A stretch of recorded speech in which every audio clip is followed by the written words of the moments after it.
მოგესალმებით, ეთერშია sdasu TV-ის საინფორმაციო გამოშვება მარიამ შამილაძესთან ერთად. მთავრობის ადმინისტრაციაში მამუკა ბახტაძის ხელმძღვანელობით მთავრობის სხდომა გაიმართა. სხდომის დაწყებამდე მამუკა ბახტაძემ ბრიფინგი გამართა და მთავრობაში დაგეგმილი სტრუქტურული ცვლილებები წარადგინა. ბრიფინგის შემდეგ განახლებული მთავრობის შემადგენლობა პირველ სხდომაზე შეიკრიბა. მთავრობის სხდომას პრემიერის რანგში მამუკა ბახტაძემ პირველად უხელმძღვანელა. როგორც პარლამენტში დამტკიცების დროს დაგპირდით, ჩვენ პირველივე მთავრობის სხდომაზე წარმოვადგენდით ორ უმნიშვნელოვანეს საკითხს. პირველი, დღეს მინდა წარმოგიდგინოთ მთავრობის დადგენილების პროექტი, რომელიც ეხება ჩვენთვის ძალიან მტკივნეულ და პრინციპულ საკითხს, შეიძლება ითქვას ქვეყნისთვის და თითოეული ჩვენთაგანისთვის ღირსების საკითხს. როგორც იცით, 21 მარტს პარლამენტმა მიიღო რეზოლუცია, რომლის მიხედვითაც არის მომზადებული მთავრობის დადგენილების პროექტი და განსაზღვრულია 82 ტატუნაშვილის სია. ამ სიაში შეყვანილი არიან ბრალდებული და მსჯავრდებული პირები, რომლებიც ხილებული არიან ოკუპირებულ ტერიტორიებზე საქართველოს მოქალაქეების წინააღმდეგ ჩადენილ ისეთ უმძიმეს დანაშაულებებში, როგორიც არის მკვლელობა, გატაცება, წამება და ამ დანაშაულთა დაფარვა. სიაში ჯერჯერობით შეყვანილია 33 კაცი, რომელიც 1991 წლიდან დღემდე ოკუპირებულ ტერიტორიებზე საქართველოს მოქალაქეების მიმართ სხვადასხვა დანაშაული ჩაიდინეს. წარმოდგენილი სია ამომწურავი არ არის, რადგან სამართალდამცავი უწყებები უწყვეტ რეჟიმში აგრძელებენ გამოძიებას და ეს სია ბუნებრივია, შეიძლება კიდევ უფრო გაიზარდოს. ამავე დროს მთავრობამ განსაზღვრა ყველა ის ღონისძიება, რომლებიც უნდა გატარდეს 82 ტატუნაშვილის სიაში შემავალი პირების მიმართ საერთაშორისო ორგანიზაციებისა და პარტნიორი ქვეყნების მიერ ყველა შესაძლო შეზღუდვის დასაწესებლად და სამართლის აღსრულების ხელშესაწყობად. ასევე განსაზღვრულია აღსრულებისთვის პასუხისმგებელი სახელმწიფო უწყებები, რომლებმაც უნდა წარუდგინონ შესაბამისი ანგარიში საქართველოს პარლამენტსა და მთავრობას. ჩვენ ძალისხმევას არ დავიშურებთ იმისთვის, რომ 82 ტატუნაშვილის სიას ჰქონდეს საერთაშორისო თანამეგობრობის სრული მხარდაჭერა და მის ამოქმედებას რეალური შედეგები მოჰყვეს. საერთაშორისო პარტნიორების ჩართულობით ყველაფერს გავაკეთებთ, რომ ტატუნაშვილის საქმის საფუძვლიანი გამოძიების შესაძლებლობა ჰქონდეს და უზრუნველყოფილი იქნას დამნაშავეთა მიმართ სამართლის აღსრულება, როგორც ტატუნაშვილის, ისე 82-ას მკვლელების და იმ პირების მიმართ, ვინც ეს დანაშაული დაფარეს. რაც შეეხება საქართველოს პარლამენტის მიერ მხარდაჭერილი სამთავრობო პროგრამის ფარგლებში დაგეგმილი რეფორმების განსახორციელებლად, თქვენ იცით, რომ ჩვენ შევიმუშავეთ მცირე მთავრობის კონცეფცია, სადაც ჩვენ შევიმუშავებთ ისეთი ახალი სტრუქტურა, რომელიც იქნება მაქსიმალურად მოქნილი და ოპერატიული თავის გადაწყვეტილებების მიღებაში. ჩვენს მიერ წარმოდგენილი ახალი სტრუქტურით ჩვენ გვექნება 10 სამინისტრო და 1 სახელმწიფო მინისტრის აპარატი. ცვლილებები შეეხება შემდეგ უწყებებს. კულტურისა და სპორტის სამინისტრო შეერწყმება განათლებისა და მეცნიერების სამინისტროს. ეს არის ძალიან მნიშვნელოვანი რეფორმა, თქვენ იცით, რომ ჩვენთვის მთავარი პრიორიტეტი გახლავთ საქართველოში ადამიანი, მასზე ზრუნვა და ადამიანური კაპიტალის შექმნა. აქედან გამომდინარე, ამ მიმართულებების, როგორიც არის განათლება, კულტურა და სპორტი, ამ დარგების მაღალი კოორდინაციის ხარისხი არის ძალიან მნიშვნელოვანი იმისთვის, რომ ჩვენ მივახციოთ ამ მიზანს. სასჯელ ახსნებისა და პრობაციის სამინისტრო შეერწყმება იუსტიციის სამინისტროს. ოკუპირებული ტერიტორიებიდან იძულებულ გადაადგილთა პირთა დევნილთა და განსახლების სამინისტრო უქმდება, ხოლო მისი ფუნქციები გადანაწილდება 3 სხვადასხვა უწყებაზე. დევნილთათვის განსახლების ფუნქცია გადავა რეგიონალური განვითარებისა და ინფრასტრუქტურის სამინისტროში. მიგრაციის კომპონენტ შინაგან საქმეთა სამინისტრო შეითავსებს, ხოლო სოციალური პოლიტიკა გადაეცემა შრომის, ჯანმრთელობისა და სოციალური დაცვის სამინისტროს. გარდა ამისა, რელიგიის სააგენტო შეერწყმება შერიგებისა და სამოქალაქო თანასწორობის საკითხებში სახელმწიფო მინისტრის აპარატს. ეკონომიკის სამინისტროს სივრცითი განვითარების კომპონენტი გადავა რეგიონალური განვითარებისა და ინფრასტრუქტურის სამინისტროში. რასაკვირველია, სტრუქტურული ოპტიმიზაციის კვალდაკვალ შემცირდება სამთავრობო ხარჯები და ის მთლიან შიდა პროდუქტთა მიმართებაში ეტაპობრივად ჩამოვა 3,9%-ზე. ჩვენთვის სწორედ ეს ნიშნული 3,9% იქნება ის მაქსიმუმი ზედაჭერი, რითაც უნდა უხელმძღვანელოთ.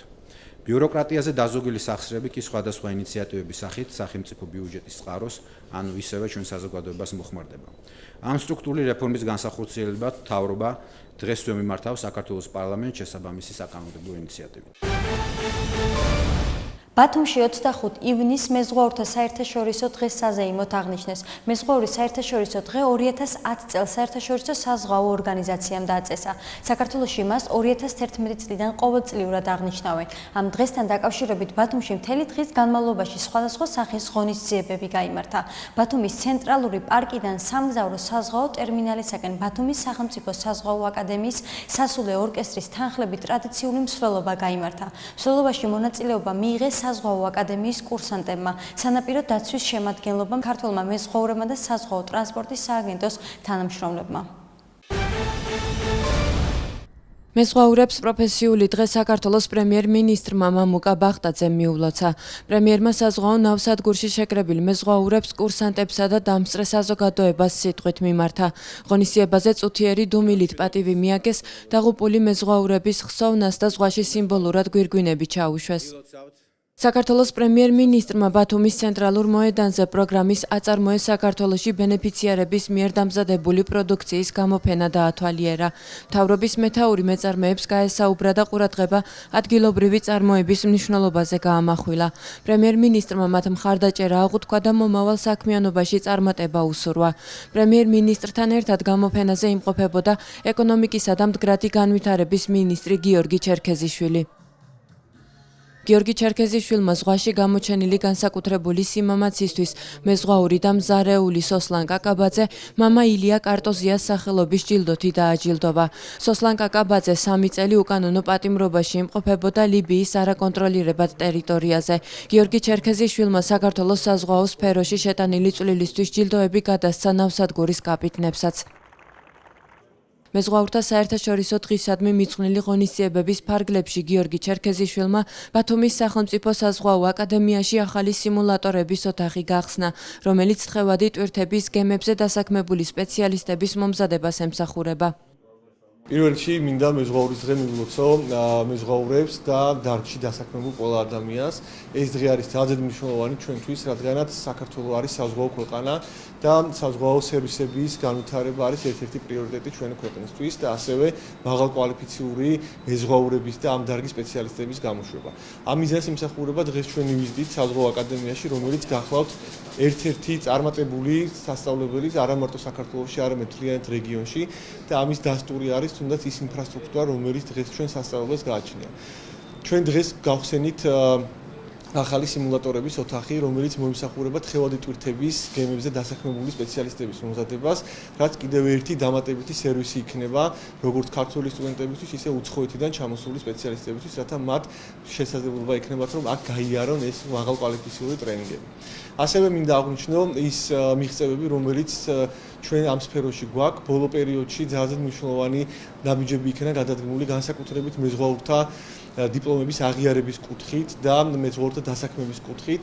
ჩვენ სულ რამოდენიმე ხნის წინ მივიღეთ თანხმობა გერმანიის ფედერაციული რესპუბლიკის ტრანსპორტის სამინისტროდან და ჩვენ უკვე ჩვენი სააგენტო დაიწყებს, საზღვაო სააგენტო დაიწყებს მუშაობას, რათა მოხდეს მემორანდუმის გაფორმება და მოხდეს ქართული დიპლომების აღიარება გერმანული შესაბამისი უწყებების მიერ. ეს არის კიდევ ერთი წინ გადადგმული ნაბიჯი ამ დარგში, რათა ქართველმა მეზღვაურებმა შესაძლებლობა მიიღონ, რომ დასაქმდნენ გერმანულ კომპანიებში და გერმანიის დროშის ქვეშ ცურავ სატრანსპორტო საზღვაო სანაოსნო საშუალებებზე. ეს არის ძალიან მნიშვნელოვანი და ეს მუშაობა აქტიურად გრძელდება და კიდევ მიმდინარეობს მოლაპარაკება. გარდა ამისა, დღეს ჩვენ სამხრეთ კამერებით ავჭურვეთ საზღვაო სააგენტოს ოპერატორები, რომლებიც უშუალოდ ახორციელებენ გემებზე ინსპექტირებას და ესეც კიდევ იმის გამო, რომ მოხდეს ტრანსპარენტულად მოხდეს ყველა შემოწმება და მოხდეს შესაბამისი ჩაწერა და შესაბამისი მონიტორინგი, ესეც ერთ-ერთი კიდევ წინ გადადგმული ნაბიჯია.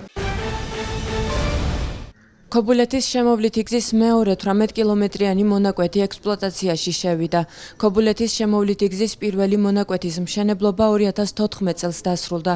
პირველი და მეორე მონაკვეთები ჯამში 31.7 კილომეტრია, რაც ქობულეთის ზღვისპირა ზოლს სრულად განტვირთავს სატრანზიტო მოძრაობისგან. ღონისძიებას საქართველოს პრემიერ-მინისტრი მამუკა ბახტაძე, საქართველოს რეგიონული განვითარებისა და ინფრასტრუქტურის მინისტრი მაია ცგიტიშვილი, აჭარის მთავრობის მეთაური ზურა პატარა აზიის განვითარების ბანკის აღმასრულებელი დირექტორი და აზიის განვითარების ბანკის წარმომადგენელი ესწრებოდნენ. ეს არის ძალიან მნიშვნელოვანი ინფრასტრუქტურული პროექტი, რომელიც ერთის მხრივ ხელ შეუწყობს ქვეყნის სატრანზიტო პოტენციალის განვითარებას, ხოლო მეორეს მხრივ კიდევ უფრო დაგვეხმარება, რომ ჩვენი ტურისტული პოტენციალი უკეთესად გამოვიყენოთ, მოგეხსენებათ თუ რა სერიოზულ პრობლემებთან იყო დაკავშირებული, როგორც ადგილობრივი მოსახლეობისთვის, ასევე ტურიზმის განვითარებისთვის, ის რომ ფაქტობრივად ტრანზიტული მანქანები მოძრაობდნენ ტურისტულ ზონაში. დღეიდან უკვე ჩვენ გვექნება ახალი თანამედროვე 18 კილომეტრიანი მონაკვეთი ბათუმამდე. ეს არის ძალიან მნიშვნელოვანი პროექტი ამავე დროს, რომ ჩვენ დამატებით ბიზგი მივცეთ ინკლუზიური ეკონომიკის დას აჭარაში. აღნიშნული ავტომაგისტრალი დაკავშირებულია ფაქტობრივად ყველა სოფელთან, რომელიც ამ გზის გასწვრივ მდებარეობს. საგარეო საქმეთა მინისტრმა დავით ზალკალიანმა შეხვედრა გამართა საქართველოში იტალიის რესპუბლიკის, ნიდერლანდების სამეფოს, საფრანგეთის რესპუბლიკისა და გერმანიის ფედერაციული რესპუბლიკის საგანგებო და სრულუფლებიან ელჩებთან. შეხვედრაზე განხილულ იქნა საქართველოს ევროპული და ევროატლანტიკური ინტეგრაციის პროცესის მიმდინარეობა. კიდევ ერთხელ აღინიშნა ევროატლანტიკური ინტეგრაციის გზაზე საქართველოში გატარებული წარმატებული რეფორმები. განსაკუთრებული ყურადღება გამახვილდა ნატოს ბრიუსელის სამიტისათვის მზადების პროცესზე. მხარებმა ხაზი გაუსვეს საქართველოს ევროატლანტიკური ინტეგრაციის პროცესში ნატოს წევრი ქვეყნის მხარდაჭერის მნიშვნელობას. მინისტრმა შეხვედრა ასევე გამართა ლიეტუვის საგანგებო და სრულუფლებიან ელჩთან. შეხვედრაზე ხაზი გაესვა ორ ქვეყანას შორის არსებულ განსაკუთრებულ მეგობრულ ურთიერთობებს. ყურადღება გამახვილდა მოახლოებულ ნატოს სამიტსა და მის მოსამზადებელ სამუშაოებზე. შერიგებისა და სამოქალაქო თანასწორობის საკითხებში საქართველოს სახელმწიფო მინისტრი ქეთევან ციხელაშვილი USAID კონფლიქტის მენეჯმენტისა და შემცირების ოფისის წარმომადგენელს შეხვდა. შეხვედრაზე საუბარი შეეხო საქართველოს მთავრობის ახალ სამშვიდობო ინიციატივას ნაბიჯი უკეთესი მომავლისკენ. ქეთევან ციხელაშვილმა დეტალურად მიმოიხილა ოკუპირებულ ტერიტორიებზე არსებული ვითარება.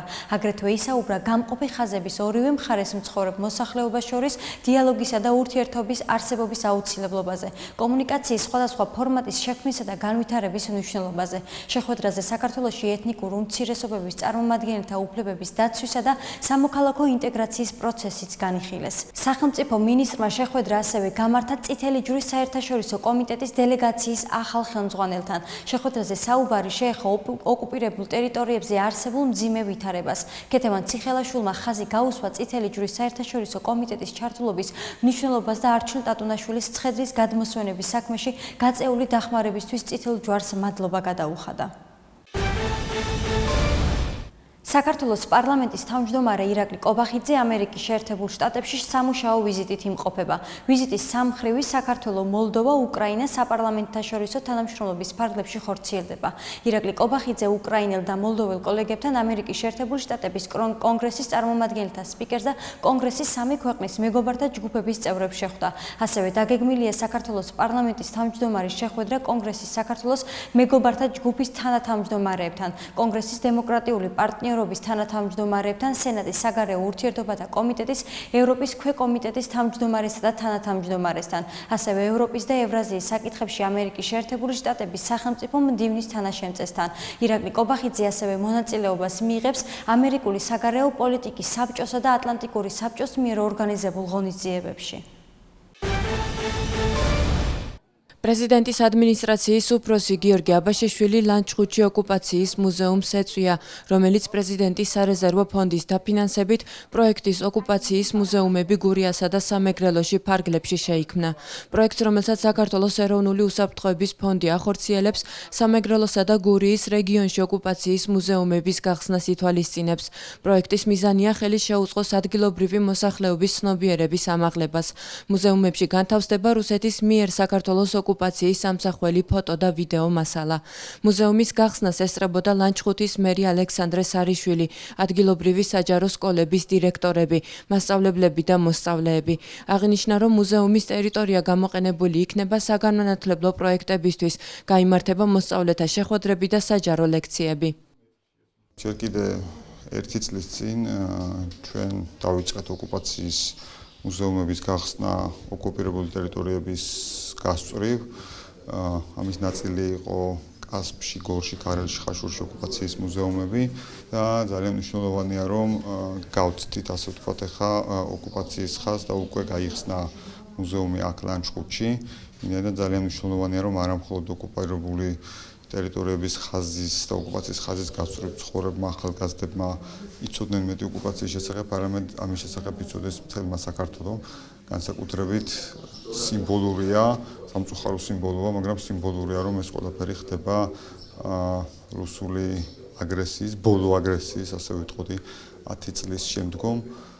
ფაქტია, რომ არა მხოლოდ ოკუპირებული ტერიტორიების გასწვრივ, არამედ საქართველოს ყველა რაიონში, ყველა სოფელში თითოეულმა ადამიანმა საკუთარ თავზე განიცადა და განიცდის ამ ოკუპაციას და მნიშვნელოვანია, რომ არასოდეს შეწყდეს ამ თემაზე საუბარი და არასოდეს შეწყდეს ბრძოლა ოკუპაციის წინააღმდეგ. მე მინდა ძალიან მადლობა გადაუხადო ლანჩხუთელებს აი ამ შესანიშნავი ინიციატივის შემოერთებისთვის.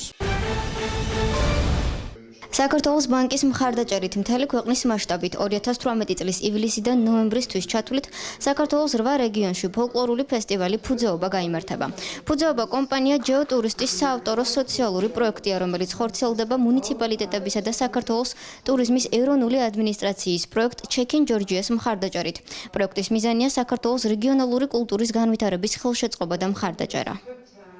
ფოლკლორული ფესტივალი ფუძეობა ჩეკინ ჯორჯიას 2018 წლის განუყოფელი ნაწილია, რამე თუ ის აკმაყოფილებს ჩეკინ ჯორჯიას მთავარ მიზანს, რომელიც გახლავთ მილიონობით უცხოელი ტურისტისათვის და ჩვენი თანამოქალაქეებისათვის საინტერესო კულტურული პროგრამის შეთავაზება რეგიონების მასშტაბით და ფესტივალზე, რომელზეც თანაბრად იქნება წარმოდგენილი როგორც ქართული ფოლკლორი, ასევე ცნობილი ქართული შემსრულებლები, რა თქმა უნდა, საშუალებას მიცემს ტურისტებს, რომ უკეთესი შთაბეჭდილებები დაბრუნდნენ თავიანთ სამშობლოში.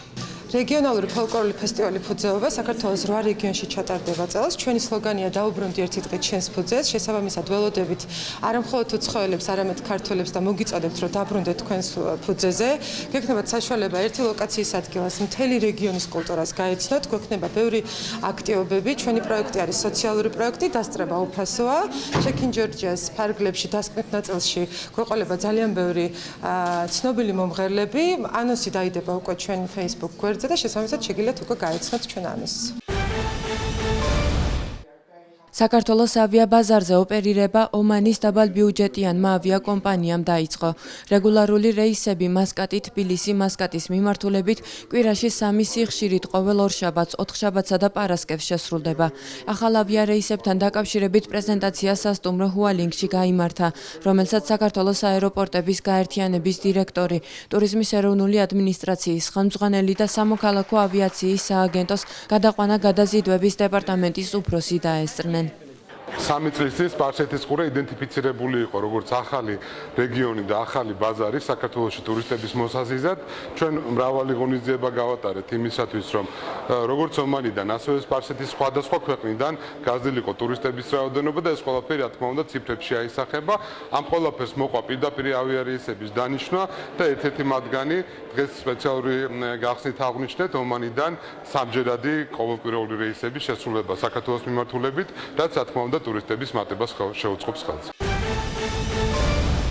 დედაქალაქის მერმა კახა კალაძემ საქართველოს ეროვნულ ბოტანიკურ ბაღში მიმდინარე ინფრასტრუქტურული სამუშაოები დაათვალიერა და დაგეგმილ პროექტებს გაეცნო. თბილისის მერიის დაფინანსებით ბოტანიკურ ბაღში რამდენიმე მნიშვნელოვანი ინფრასტრუქტურული პროექტი ხორციელდება, რომლის ფარგლებშიც დაწყებულია ბოტანიკური ბაღის ცენტრალურ ნაწილში მდებარე სკვერის რეკონსტრუქცია და ახალი ადაპტირებული საპირფარეშოს მოწყობა, რომელთა ღირებულება ჯამში 179,600 ლარია. პროექტები მიმდინარე წლის სექტემბერში დასრულდება. ორი კვირის ვადაში ქალაქში ბოტანიკური ბაღის ცენტრალურ ტურისტულ მარშრუტზე დეკორატიული მოაჯირებისა და მდინარის ხეობის საყრდენი კედლის მოწყობა დასრულდება, რომლის ღირებულება 97,000 ლარს შეადგენს. ასევე ორ კვირაში დასრულდება სოლოლაკის ხეივნისა და ბოტანიკური ბაღის ტერიტორიის დამაკავშირებელი კიბეების მოწყობის სამუშაოების პირველი ეტაპი, რომლისთვისაც 29,500 ლარია გამოყოფილი. აღნიშნული პროექტების გარდა თბილისის მერიის ინფრასტრუქტურის განვითარების საქალაქო სამსახურის მიერ ერთ-ერთი ცენტრალური მარშრუტისა და აზერბაიჯანელ მოღვაწეთა პანთეონს შორის დამაკავშირებელი გზის საფარის აღდგენის სამუშაოები მიმდინარეობს.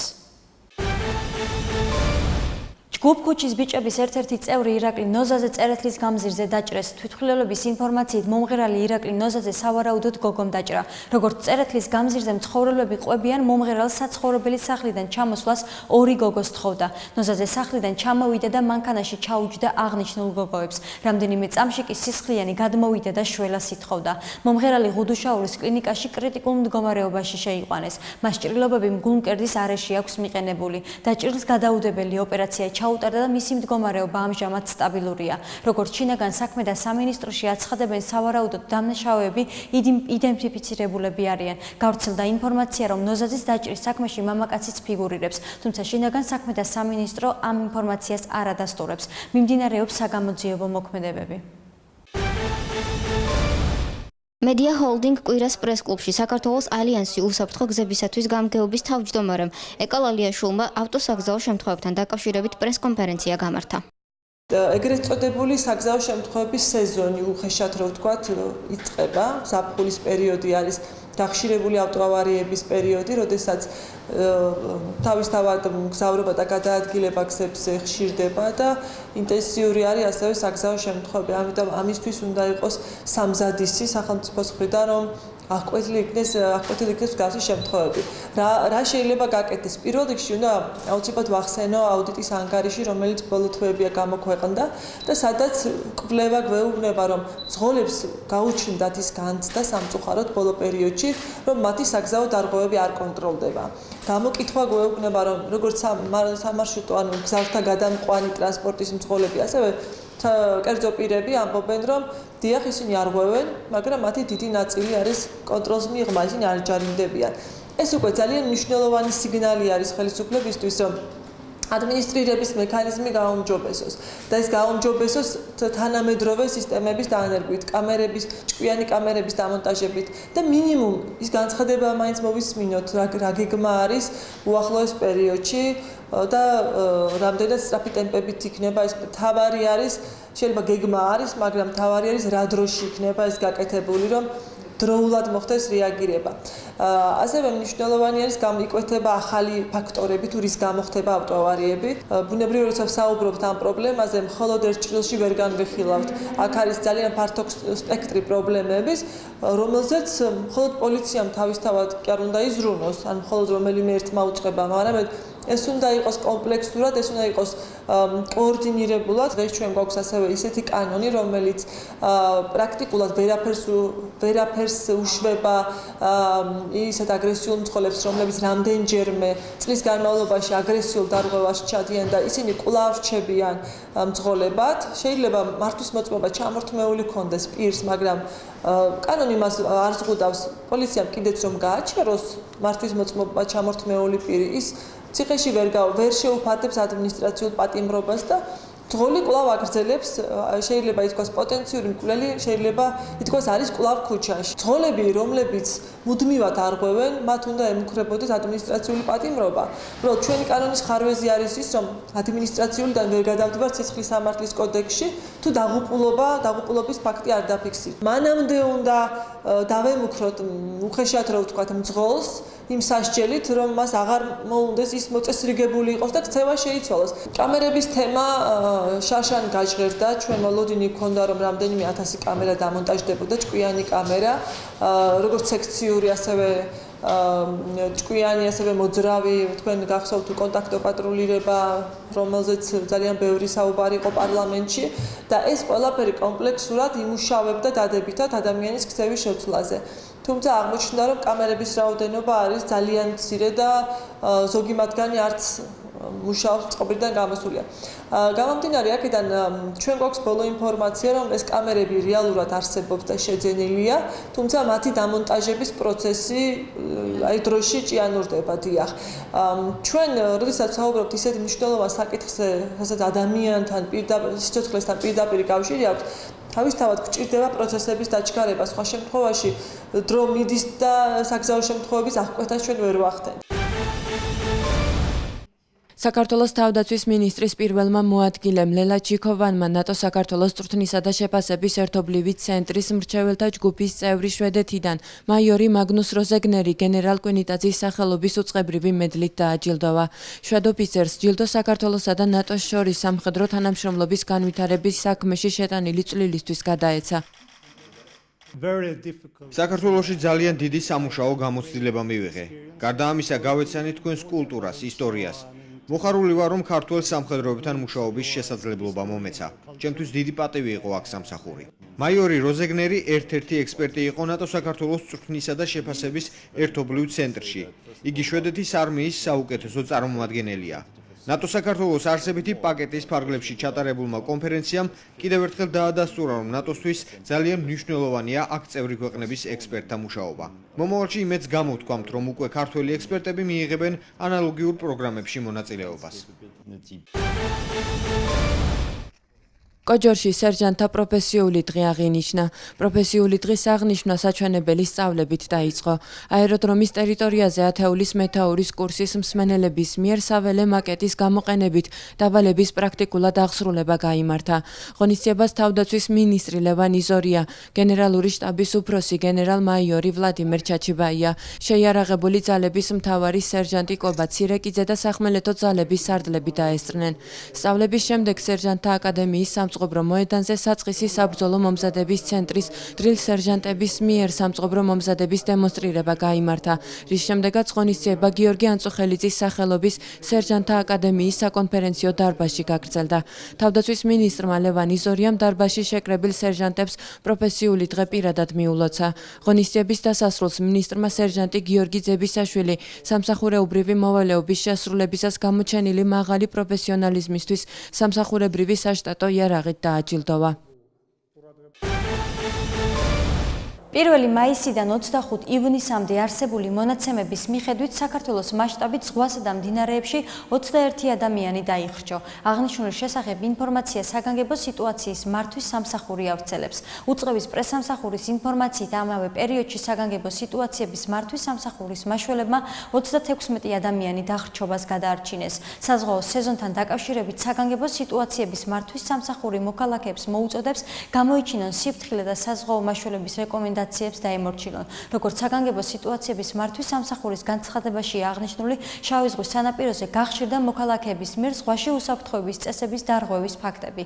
განცხადებაში ასევე ნათქვამია, რომ არის შემთხვევები, როდესაც მოქალაქეები არ ემორჩილებიან მაშველების რეკომენდაციებსა და გაფრთხილებებს. გარდა ამისა, ნასვამ მდგომარეობაში შედიან წყალში, რაც მეტწილად ფატალური შედეგით სრულდება. საზღვაო სეზონის განმავლობაში მოქალაქეების უსაფრთხოებას შავი ზღვის სანაპიროზე 200-მდე მაშველი იცავს. ასევე საბანაო პერიმეტრზე დამატებით განთავსდება 70-მდე ახალი სამაშველო კოშკურა. ახლა კი გადავხედოთ მსოფლიო სიახლეებს.